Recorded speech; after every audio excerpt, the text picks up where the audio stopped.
हमारे भारत देश में किसी भी नई चीज़ को बनाने वाले को सम्मान दिया जाता है, या जो नेता बनता है उसे फूल मालाएं पहनाई जाती हैं, या फिर किसी व्यक्ति के सरकारी विभाग से रिटायर होने के बाद उसे बधाइयाँ दी जाती हैं।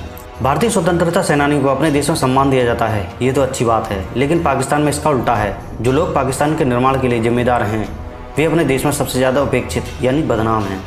तो आइए आज हम बात करेंगे कि जिन जिन लोगों ने पाकिस्तान को बनाने में सबसे ज़्यादा अहम भूमिका निभाई है, उन्हीं लोगों को पाकिस्तान के द्वारा दर बदर भटकने पर या जेल में धक्के खाने पर मजबूर कर दिया है।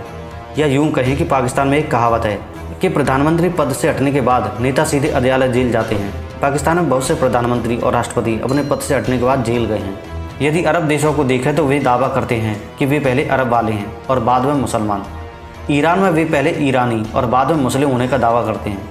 बहुत सारे मुस्लिम देशों में ये बुद्धिमत्ता तो है, लेकिन पाकिस्तान में वे खुद को पंजाब में पंजाबी, सिंध में सिंधी, बलूचिस्तान में बलूची आदि बुलाते हैं। वे पहले भारत से नफरत करने वाले हैं, बाद में मुसलमान और उसके बाद पाकिस्तानी। इसलिए उनके लिए पाकिस्तान बनाना कोई बड़ी बात नहीं है। यही कारण है कि वे अपने संस्थापक पिता को नाम मात्र का सम्मान भी नहीं देते हैं। दुखद बात यह है कि जो लोग पाकिस्तान के निर्माण के लिए लड़े थे वे इस देश का फल नहीं पा सके। आखिर ऐसा हुआ क्यों, तो बात करते हैं, लेकिन इससे पहले हम उन लोगों के नाम बता देते हैं जो प्रधानमंत्री जेल गए हैं। हुसैन सईद सोहरावर्दी, जुल्फ़िकार भुट्टो, बेनजीर भुट्टो, नवाज शरीफ, राजा परवेज अशरफ, परवेज मुशर्रफ, यूसुफ रजा गिलानी, शाहिद खाकान अब्बासी और इमरान खान। आसिफ अली जरदारी और परवेज मुशर्रफ राष्ट्रपति थे तो जेल गए थे। लियाकत अली खान, जुल्फ़िकार भुट्टो, बेनजीर भुट्टो और मोहम्मद जिया उल हक मारे गए थे, और इसके लिए कई लोग सेना को दोष देते हैं। नवाज शरीफ और परवेज मुशर्रफ को उम्र कैद की सजा मिली थी, लेकिन किसी तरह से वे बच गए। प्रधानमंत्री शहबाज शरीफ भी बहुत बार हवाला जा चुके हैं और प्रधानमंत्री पद से हटने के बाद ये भी फिर से जेल जा सकते हैं। पाकिस्तान के निर्माण में एक अहम भूमिका हुसैन सईद सोहरावर्दी की है। वह तत्कालीन पूर्वी पाकिस्तान, जो अब बांग्लादेश में है, एक महत्वपूर्ण नेता थे। 1946 में बंगाल में हजारों हिंदुओं के नरसंहार के पीछे खुलकर आगे खड़ा था। हुसैन सईद सोहरावर्दी उस समय के पूर्वी पाकिस्तान के मिदनापुर का रहने वाला था। इनके पिता कोलकाता हाईकोर्ट के जाने माने जज थे। सोहरावर्दी खुद कोलकाता का डिप्टी मेयर रह चुका था और मिदनापुर का भी मेयर रहा है। पाकिस्तान निर्माण में इसने सबसे महत्वपूर्ण भूमिका तब निभाई जब जिन्ना की डायरेक्ट एक्शन डे के आह्वान पर इसने मिदनापुर, ढाका, चटगांव में लाखों हिंदुओं का कत्लेआम करवाया। उसी डायरेक्शन डे पर हिंदुओं के कत्लेआम से अंग्रेज और नेहरू और गांधी डर गए और उन्होंने पाकिस्तान की मांग स्वीकार कर ली। इस तरह से पाकिस्तान की स्थापना में शहीद हुसैन सोहरावर्दी का सबसे बड़ा रोल है। पाकिस्तान बनने के बाद लगभग 4 दशक तक बांग्लादेश पूर्वी पाकिस्तान बनकर पाकिस्तान का ही हिस्सा था और शहीद हुसैन सोहरावर्दी को पाकिस्तान का 5वां प्रधानमंत्री भी बनाया गया। आज़ादी के बाद जिन्ना ने उर्दू को पाकिस्तान की राष्ट्रीय भाषा घोषित किया, लेकिन विडंबना ये थी कि जिन्ना को खुद उर्दू नहीं आती थी, वह केवल अंग्रेजी में ही बोल सकते थे। इसलिए उर्दू थोपने से हुसैन सईद सोहरावर्दी नाराज हो गए। उसने इसके खिलाफ लड़ाई लड़ी। वह उस लड़ाई के लिए जेल गया था। इससे पहले उन्होंने पाकिस्तान के लिए पीएम के रूप में काम किया था, सिर्फ इसीलिए कि उन्होंने सरकार के कुछ कार्यों की आलोचना की, जिससे उन्हें जेल में रखा गया। इसने उर्दू के साथ साथ बंगाली को भी पाकिस्तान की राजभाषा बनाने का प्रस्ताव पेश किया, जिससे पाकिस्तान के कट्टरपंथी मुसलमान इसके खिलाफ हो गए और सेना ने भी इसके खिलाफ विद्रोह कर दिया था और मात्र 13 महीनों में इसे सत्ता से बेदखल कर दिया गया। यहाँ तक कि इनके एक बेटी और बेटे की हत्या भी कर दी गई। बाद में इन्हें पाकिस्तान से निष्कासित कर दिया गया। उन्हें मुस्लिम लीग से भी बाहर निकाल दिया गया। इतना सब हो जाने के बाद भी सोहरावर्दी को फिर पाकिस्तान आने का मौका मिला। तब पाकिस्तान के नए गवर्नर जनरल गुलाम मोहम्मद ने वापस बुलाया। उन्हें अपने राजनीतिक कारोबार में उनकी मदद चाहिए थी और यह लेबनान के बेरूत में रहने लगे, और वही बेरूत में गुमनामी में इनका निधन हुआ।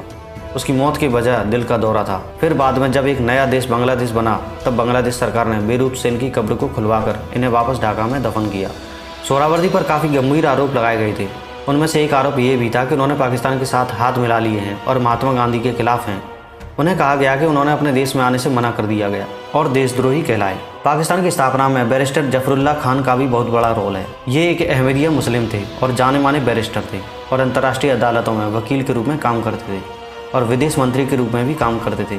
उन्होंने कई मंचों पर तथा अंग्रेजी सरकार के सामने पाकिस्तान की ज़रूरत को लेकर काफ़ी बहस किया। उन्होंने विदेशों में ही पाकिस्तान के निर्माण के लिए ब्रिटिश सरकार पर दबाव डाला था।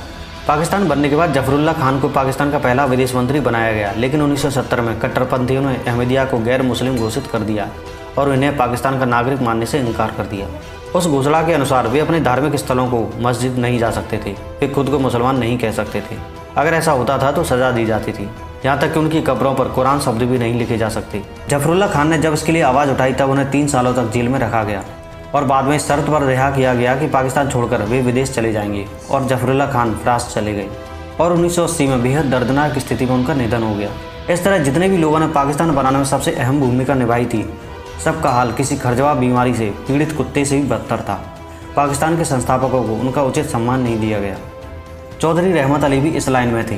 पाकिस्तान को अपना नाम कैसे मिला? पाक का अर्थ पवित्र और पाकिस्तान का अर्थ पवित्र स्थान। यह नाम चौधरी रहमत अली ने ही दिया था। वह लंदन में कैम्ब्रिज विश्वविद्यालय के छात्र थे। उन्होंने 1933 में एक पुस्तिका प्रकाशित की थी। उस पुस्तिका में उन्होंने भारत के मुसलमानों के भविष्य के बारे में चर्चा की और एक अलग राष्ट्र दिए जाने की मांग की। उस पर्चे में उन्होंने पाकिस्तान का नाम दिया। आज़ादी के बाद वे लंदन से पाकिस्तान आए। ऐसा पहली बार था जब वह लंदन से बाहर आए थे।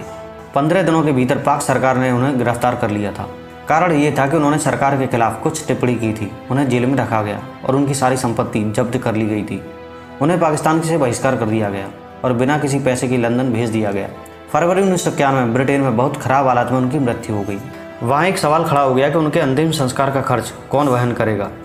40 घंटे की चर्चा के बाद पाक सरकार शमशान शुल्क वहन करने के लिए सहमत हुई और उनका कब्र लंदन में है। इसके बाद मोहम्मद अली जिन्ना पर आते हैं। उन्होंने दावा किया कि उन्होंने अपने टाइप के लेखक के साथ मिलकर पाकिस्तान बनाया। पाकिस्तान बनते समय ही उन्हें टीबी का मरीज बताया गया। उन दोनों टीबी को लाइलाज बीमारी माना गया था। वह क्वेटा में बहुत बीमार हो गए और प्लेन द्वारा कराची लाए गए। उनकी अपनी कार और एम्बुलेंस कराची एयरपोर्ट पर इंतजार कर रही थी। उन्हें स्ट्रेचर पर लाया गया और एम्बुलेंस में बैठाया गया। एम्बुलेंस के पीछे उनकी अपनी कार थी। रास्ते में कुछ खराबी के कारण एम्बुलेंस रुक गई। एम्बुलेंस वालों ने उनके निजी कार में स्थानांतरित करने की कोशिश की, लेकिन वह बैठने की स्थिति में नहीं थे और उन्हें फिर से एम्बुलेंस में बैठा दिया गया और लोगों ने एक और एम्बुलेंस लाने की कोशिश की। क्योंकि उस समय कोई मोबाइल फ़ोन नहीं थे, इसलिए दूसरा एम्बुलेंस लाने में थोड़ा समय लगा। इस बीच जिन्ना कोमा में चले गए और उस अवस्था में उन्हें अस्पताल पहुंचा दिया गया, लेकिन वह हॉस्पिटल में पहुंचने से पहले ही मृत पाए गए। अब हम लियाकत अली खान पर आते हैं। वो पाकिस्तान के लिए लड़ने वाले व्यक्तियों में से एक थे और वो पाकिस्तान के पीएम थे और उन्होंने अपनी समकक्ष नेहरू के साथ अपने अपने देश में अल्पसंख्यकों के साथ व्यवहार के संबंध में एक समझौता किया, लेकिन उन्हें नापसंद करने वालों ने उनकी हत्या कर दी। उसके बाद अस्थायी रूप से 2 या 3 पीएम ने शासन किया और अंत में सेना ने पदभार संभाल लिया। पाकिस्तान में पूर्व प्रधानमंत्री के अक्सर जेल जाने के बहुत से कारण हैं। पाकिस्तान के नेता आमतौर पर भ्रष्ट होते हैं और वो इतने घोटाले करते हैं कि थोड़ी सी जांच होने पर भी वो पकड़े जाते हैं। इमरान खान पर अभी 120 से ज़्यादा केस चल रहे हैं। अभी वो अल-कादिर ट्रस्ट के मामले में जेल गए थे। इस मामले में इमरान खान ने सैकड़ों एकड़ जमीन लेकर यूनिवर्सिटी खोली, जिसमें सिर्फ 36 विद्यार्थी पढ़ते हैं। नवाज शरीफ तो पाकिस्तान के प्रधानमंत्री रहते हुए दुबई की एक कंपनी से वेतन लेते थे और उन्होंने अपने परिवार के लोगों के साथ अकूत संपत्ति बनाई है। भुट्टो परिवार की भ्रष्टाचार की कहानी तो जग जाहिर है। पाकिस्तान में नेताओं के बीच व्यक्तिगत दुश्मनी होती है। एक प्रधानमंत्री बनता है तो दूसरे को अंदर कर देता है। इमरान खान प्रधानमंत्री थे तो उन्होंने पूर्व राष्ट्रपति आसिफ अली जरदारी, वर्तमान प्रधानमंत्री शाहबाज शरीफ और नवाज शरीफ की बेटी और शाहबाज शरीफ की भतीजी मरियम नवाज को जेल भेज दिया था। आसिफ अली जरदारी, जो कि बेनजीर भुट्टो के पति हैं, उनकी जेल में जमकर पिटाई भी हुई थी और मरियम नवाज के कमरे का दरवाजा तोड़कर उनको गिरफ्तार किया गया था और मरियम नवाज के जेल के सेल में, यहाँ तक कि शौचालय में भी कैमरा लगा दिया गया। 90 के दशक में भुट्टो और शरीफ परिवार के बीच बहुत रंजिश थी, लेकिन अब ये दोनों साथ आकर इमरान खान से बदला लेना चाहते हैं। पाकिस्तान की राजनीति में सेना का बहुत प्रभाव रहा है और जो भी सेना का विरोध करता है उसको या तो जेल जाना पड़ता है या फिर उसकी हत्या कर दी जाती है। जुल्फ़िकार अली भुट्टो को जिया-उल हक ने फांसी पर लटका दिया था और उनकी बेटी बेनजीर भुट्टो को मुशर्रफ ने मरवा दिया था। कहा जाता है कि जब मुशर्रफ कोर कमांडर थे और वो सियाचिन पर कब्जा करने में बार-बार असफल रहे थे, तो प्रधानमंत्री बेनजीर भुट्टो चूड़ी लेकर सेना के मुख्यालय गई और जनरलों को कहा कि तुम सब चूड़ी पहन लो। मुशर्रफ तो नवाज शरीफ को भी फांसी पर लटकाना चाहते थे, लेकिन सऊदी राज परिवार ने ऐसा करने से रोक दिया था। आजकल इमरान खान सेना के खिलाफ बहुत बोल रहे हैं, तो उनका अंदर जाना तो स्वाभाविक ही था। पहले प्रधानमंत्री बिना बहुत शोरगुल के जेल चले जाते थे, लेकिन इमरान खान जेल नहीं जाना चाहते थे, इसलिए उन्होंने फैसला किया कि वो पाकिस्तान को जला डालेंगे, लेकिन जेल नहीं जाएंगे। तो दोस्तों, ऐसी वीडियो देखने के लिए हमारे चैनल दुनिया द नॉलेज को अभी सब्सक्राइब करें। तो जय हिंद, नमस्कार।